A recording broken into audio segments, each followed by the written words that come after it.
Tinatayang aabot sa 1,000 pamilya ang nawala ng tirahan sa sunog sa Bacoor, Cavite. Kita ang nagngangalit na apoy at makapal na itim na usok mula sa mga nasusunog na bahay sa Barangay Longo, Zapote 3, pasado alas 11 ng umaga kahapon.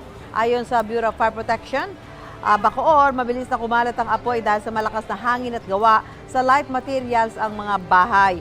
Sabi ng barangay chairman, away mag-asawa ang tinitingnang ugat ng sunog. Nahuli raw ng taong bayan si alias Allen na kasabuat ni alias Alaw na nagsimula umano ng sunog.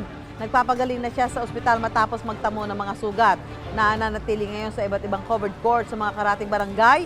Ang mga nasunugan, wala namang nasawi sa insidente. Nabalitaan na pala doon sa kanila doon may talo-talo na damay-damay na to. Tapos sabi nung isang yung nagsunog, sabi niya may mamamatay. Ayun. Dapat yun, paggabi pala inireport na sa barangay para nakuha namin at hindi nangyari ang ganyang bagay.